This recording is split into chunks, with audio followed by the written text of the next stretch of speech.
On est ensemble une fois de plus, on se retrouve aujourd'hui, mardi, et voilà, comme toujours, pour analyser les questions d'actualité, parce que vous savez, en tout cas, c'est dans notre espace. Merci beaucoup pour vos orientations. Merci pour vos remarques. Merci parce qu'il fallait qu'on se retrouve une fois de plus aujourd'hui. Vous aviez bien voulu.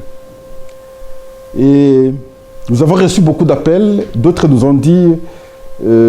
mais Pascal, un peu en français, un peu à lingala, ça peut nous arranger. Ah oui, ils ont raison parce que c'est notre langue. Nous devons la valoriser d'abord. Et ça, pour ça, vous avez raison. Je crois que à un certain moment, nous serons obligés aussi de trouver des petits espaces pour le lingala. C'est très important. C'est très, très important. Nous avons reçu M. Jackie Bolemba.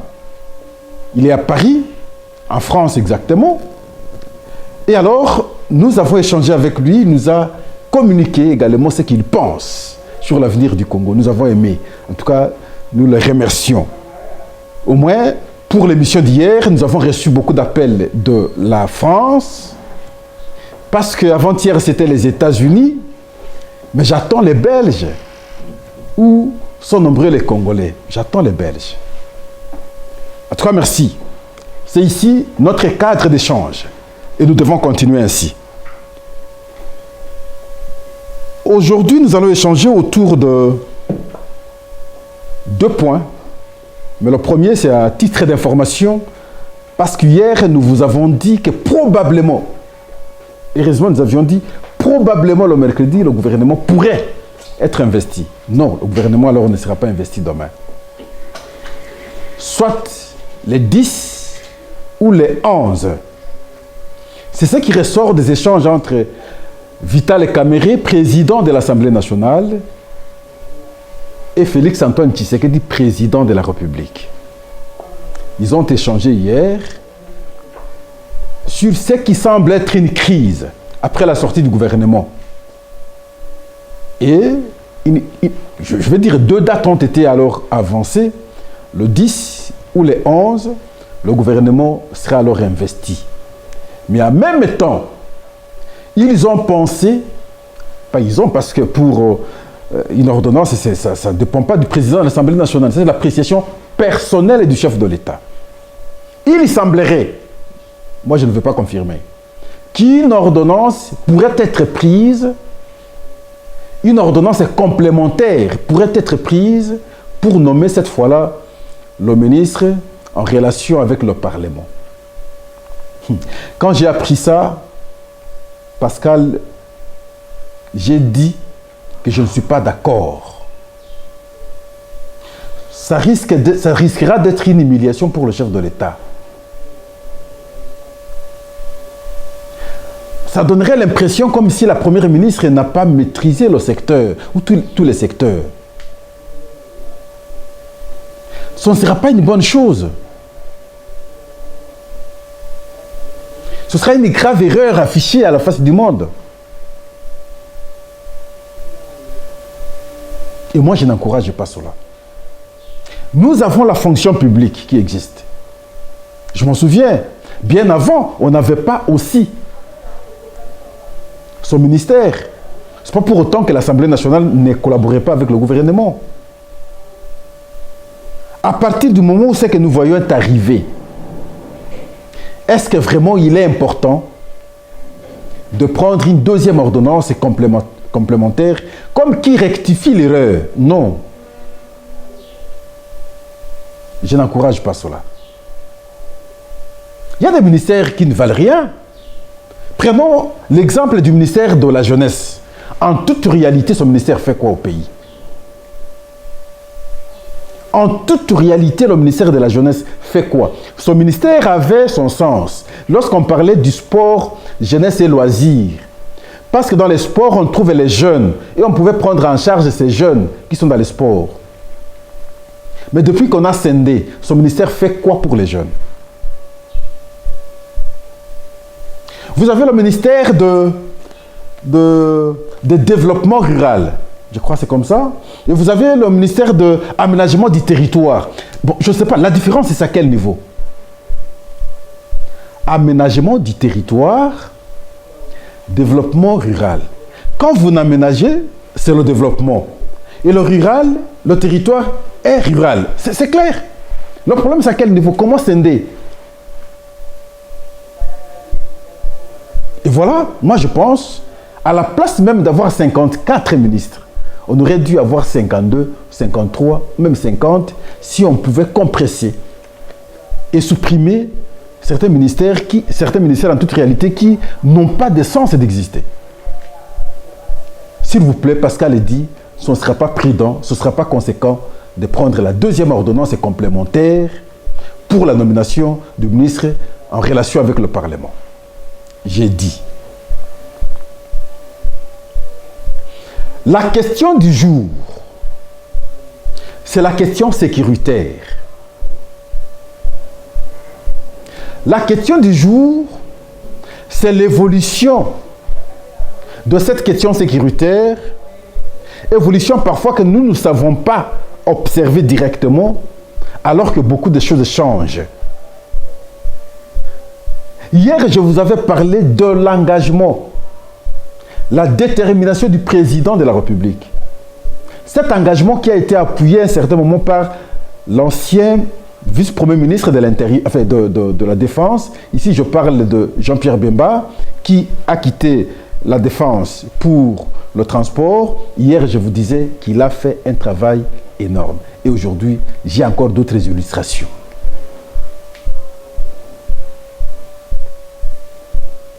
Le général et major Mpezo Bruno, ancien commandant de la 34e région militaire au Nord Kivu, est aujourd'hui devant la haute cour militaire. Pourquoi?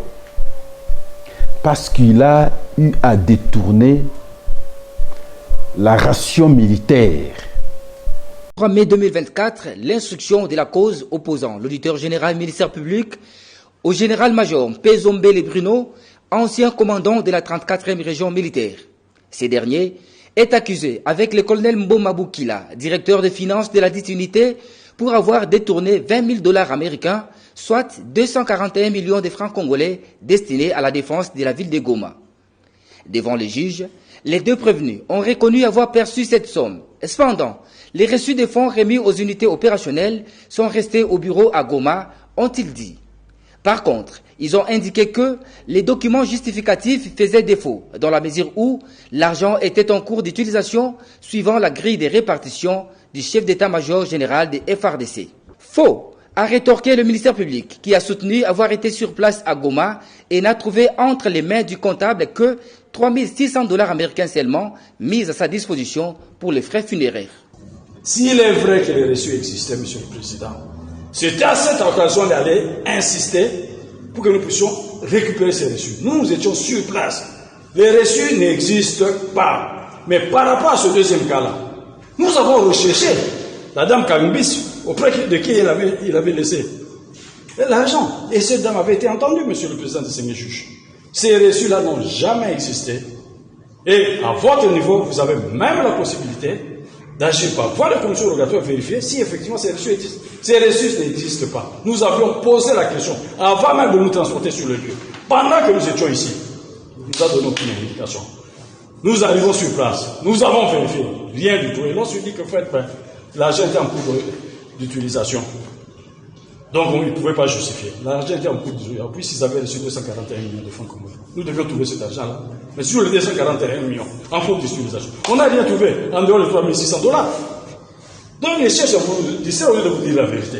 La défense des prévenus a sollicité de la haute cour militaire la comparution du chef d'état-major de la force terrestre en vue d'éclairer sa religion sur ces dossiers. La cause a été renvoyée à jeudi 6 juin 2024. Militaire non général, l'audience de séjour est suspendue.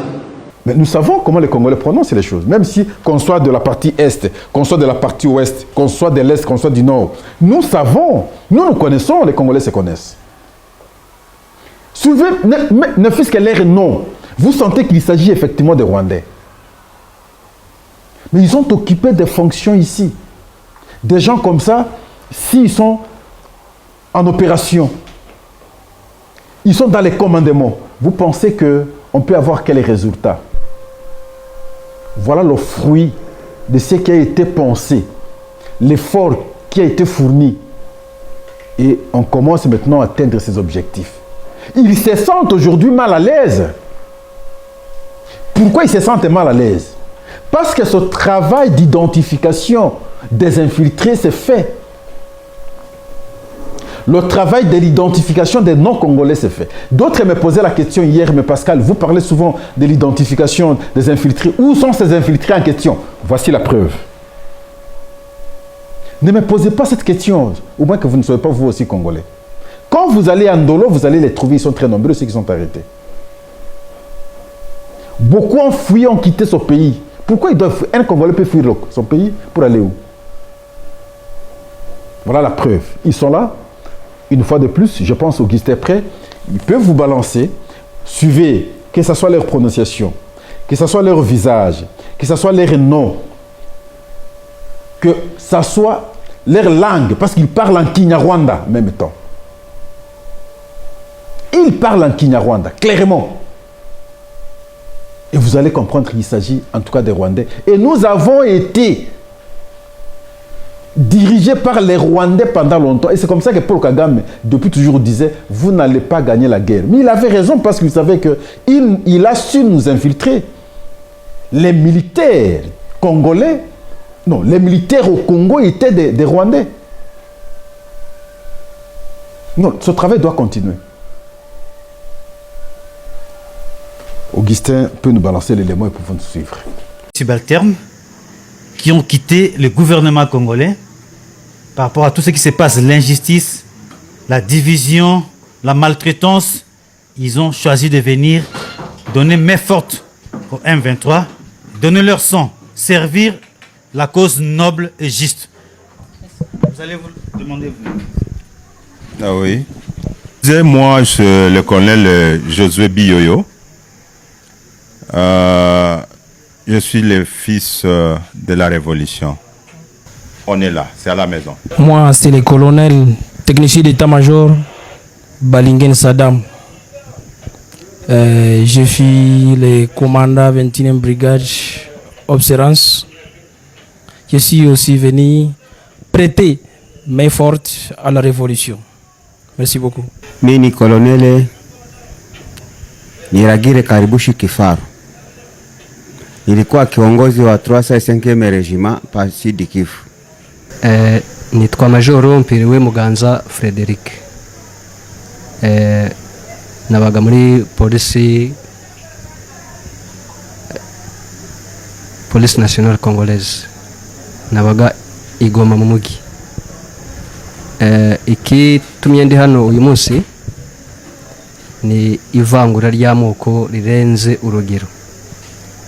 Noneho byajya kugera kuri babandi bavuga ururimi rw'ikinyarwanda bikaba ikibazo, ikabafata akarubaza kurwanya abo bantu barwanira uburenganzira bwabo. Ibyo bintu byarambabaje cyane, numva ko ngomba kuza gufatanya n'abandi muri no rugamba.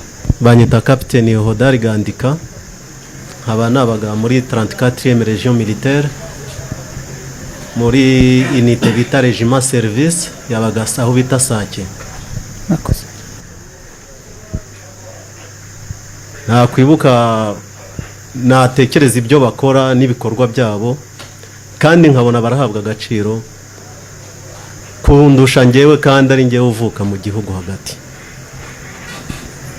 Ikindi nkabona uburyo batangira gufunga bene wacu babahora morphology uko basa.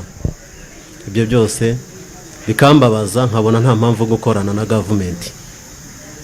Kugeraho nari maze amezi 8 ntabona prime kubera icyo ndicyo.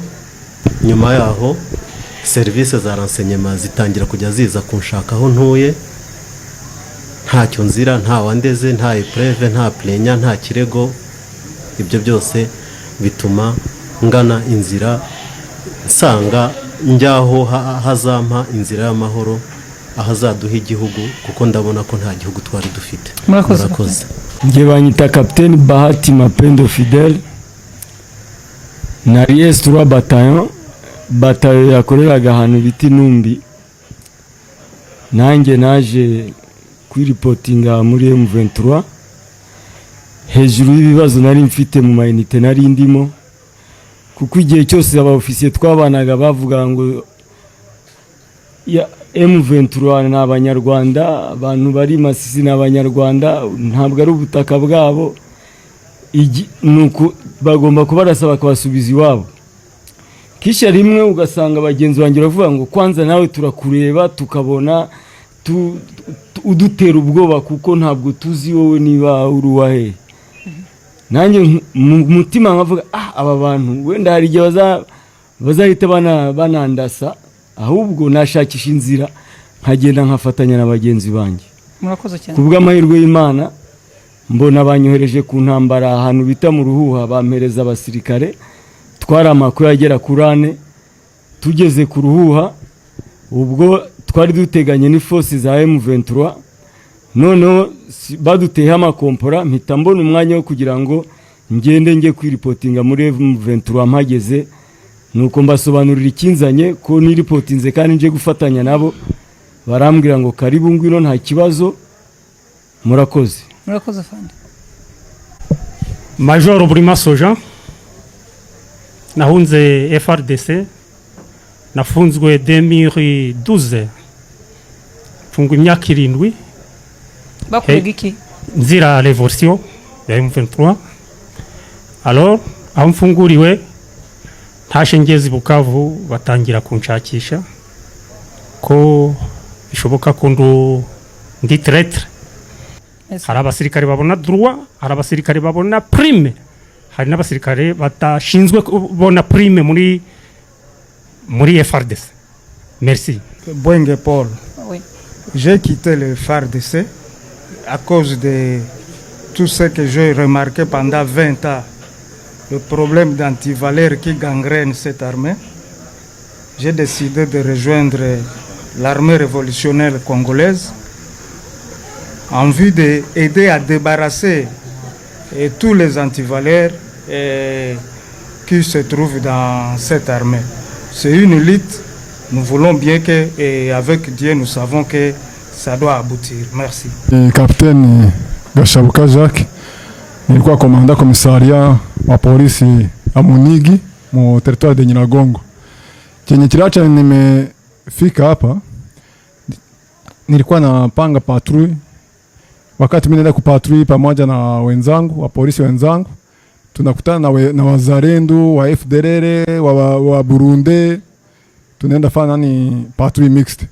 Tunaanza trakase population, tunaua watu, tunatesa watu, tunapora mali ya raia. Kila siku nilikuwa naongoza grupe ya Buvira, Kibati na Munigi, hata Muja na Rusayo. Kila siku kulikuwa nakufa mwa ile territoire yote moyenne 10 personnes par jour wenye walikuwa nakufa juu yetu, mie wa policier wa JR wa Zarendo wa FDLR wa Burundi. Mimi nikasema olie notre mission ni kuprotéger population et leur bien. Sa mission ilikuwa ishageuka kutrakase population na kupora mali yabo. Mimi nikasema il faut nisaidiane na wenzangu tupiganishe ile trakaseri. Vraiment pole kwa population ya Goma yenye inateseka mpaka leo, na tutawagomboa, na mimi najua wanateseka sana, lakini wapole, tutawagomboa. Merci sana. Asante. Je pense que vous avez suivi. Vous êtes fait des idées, je crois. Non, c'est pas possible ça, c'est pas possible. Ils ont compris que les choses changent déjà aujourd'hui ici. Ça a commencé à changer. Les vrais ont pris le gouvernail. Les vrais Congolais ont pris le gouvernail.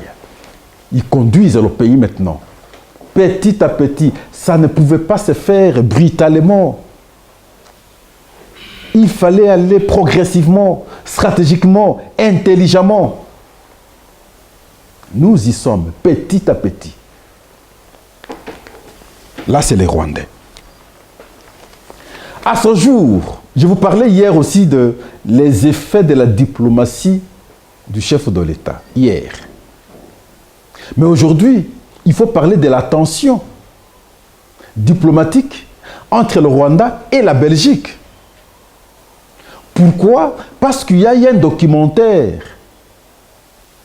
diffusé par la Belgique à travers sa chaîne RTBF sur les assassinats du régime du Rwanda aux opposants, à ses opposants politiques habitant l'Afrique du Sud. Et on les a tués. Et ce documentaire a été diffusé. On le titre Rwanda Classified. Ça a été publié. Qui on a tué en Afrique du Sud? Les opposants de Paul Kagame. Patrick Karegeya, Thomas Guézé et un avocat belge, Peter Yann, ont été tués, selon ce documentaire, par le régime rwandais en Afrique du Sud. Pendant que le monsieur qui était chez nous ici, comme ambassadeur du Rwanda que nous avions chassé, monsieur Vincent Karega, était lui ambassadeur en Afrique du Sud. Donc l'accusation, selon le documentaire, c'est que c'est Karega Vincent qui était en intelligence avec son régime pour éliminer ses opposants, qui avait fui le Rwanda pour aller s'abriter maintenant, s'est caché en Afrique du Sud. Et on les avait suivis jusqu'en Afrique du Sud pour les éliminer. Et la Belgique diffuse ce documentaire. Le monde entier a compris. Ceux qui vantaient hier le leadership de Paul Kagame, mais je pense aujourd'hui, ils commencent à regarder le Rwanda avec réserve. Ça va se savoir. Tuer aujourd'hui, demain sera dévoilé. Faites tout ce que vous pouvez faire aujourd'hui, un jour ce sera connu. Il a trop menti. Les gens commencent à découvrir ces mensonges. Pas longtemps, vous aviez suivi de révélations aussi sur les minerais.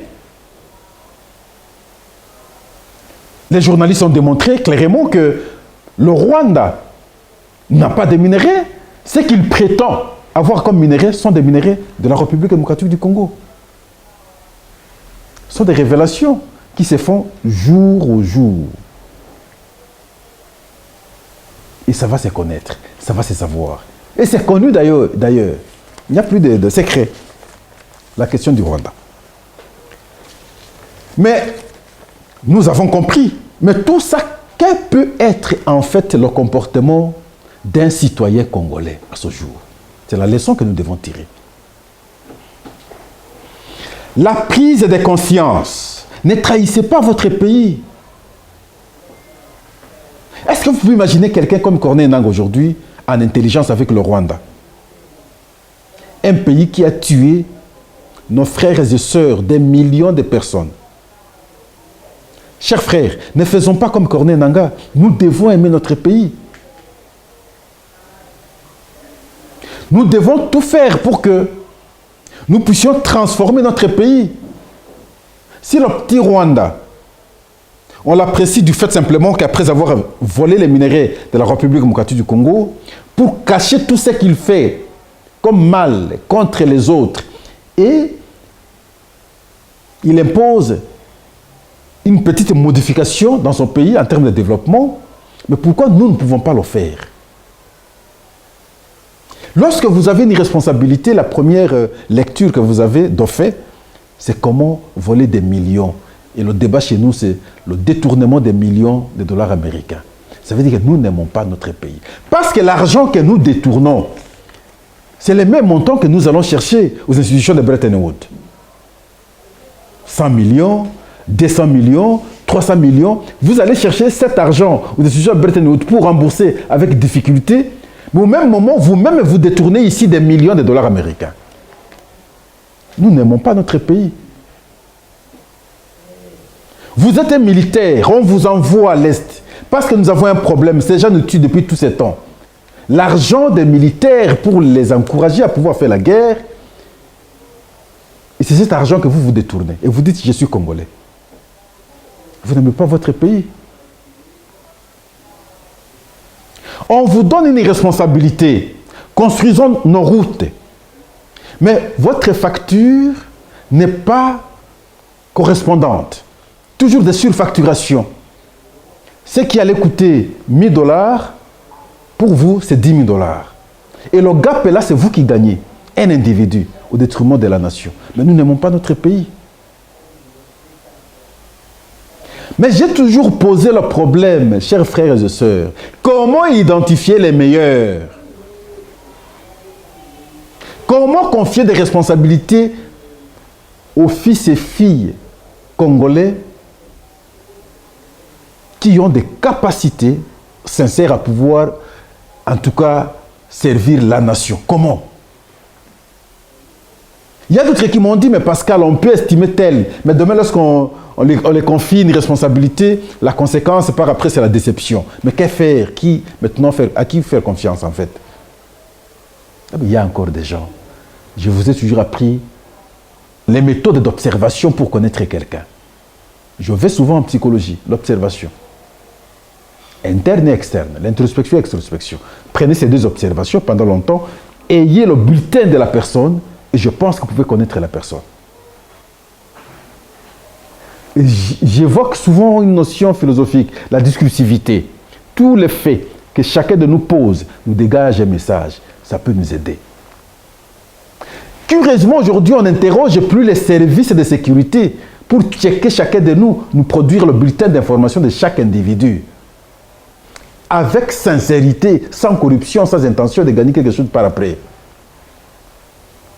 L'autre moyen qui permettrait que les choix que nous faisons soient meilleurs, parce qu'on aura suivi quelqu'un. On va nommer Pascal demain, dans 1 mois par exemple. Les services sont derrière Pascal depuis, sans que Pascal ne soit informé qu'il sera nommé. Les endroits où il fréquente, ses différentes communications, ses agirs, ses relations dans la société avec les gens. Tous ces éléments peuvent permettre aux services d'orienter de bonnes décisions au chef de l'État. Non, quand vous nommez Pascal, voilà ce que Pascal fait. Ici, il sera faible. Quand vous nommez Pascal, oui, Pascal mérite. Voilà, il a toutes les qualités. En tout cas, c'est un bon. Et à ce moment-là, on peut sélectionner les meilleurs. On peut aussi avoir une école, comme Mobutu l'avait fait. Je ne sais pas, c'était l'école là, Kabobi, quelque chose comme ça. On peut avoir une école d'élite où on façonne les gens. Nous, aujourd'hui, nous sommes devenus des répétiteurs. Nous sommes devenus des répétiteurs. Nous ne réfléchissons plus. Nous ne concevons plus. Telle personne a dit, et moi je reprends intégralement ce que cette personne a dit. On est des répétiteurs. Nous sommes des perroquets, pratiquement. Incapables de bien concevoir. Et lorsque nous allons nous distinguer pour devenir des concepteurs, à ce moment-là, nous devenons des citoyens intéressants pour notre pays.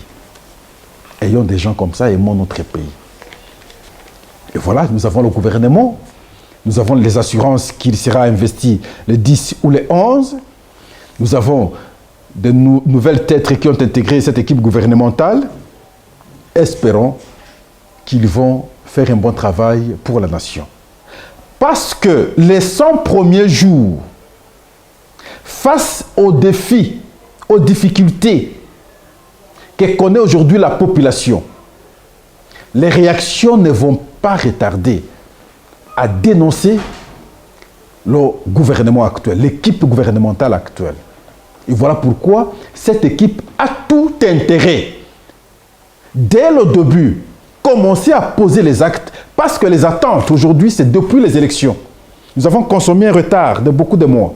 Lorsque nous sommes allés aux élections, les gens pensaient qu'aussitôt sortis des élections, et on va commencer à résoudre les questions. Et nous avons eu une période comme ça, neutre, sans réaction de l'État. Alors maintenant que nous avons le gouvernement, il faut réagir rapidement pour combler le vide, afin de satisfaire cette population. Le contraire, ça ne va pas tarder que cette population crasse sur l'équipe gouvernementale. Alors nous vous disons merci. Nous sommes à la fin. Merci beaucoup. Vous nous aviez fait confiance. Prochainement, nous allons revenir sur certaines dispositions de la Constitution que moi, Pascal, j'ai identifiées comme des impairs pour notre société. Que nous pouvons produire une réflexion sur ce que nous devons encore faire pour notre avenir. Ici, la Constitution de notre pays. Et nous allons, cette fois-là, discuter très scientifiquement, sans passion, parce qu'il s'agit du pays, sur ce qu'il faut faire comme proposition aux dirigeants afin de prendre une décision sur le maintien ou non de cette Constitution. En tout cas, merci. À la prochaine. Pas ailleurs. En tout cas, ici. Au revoir.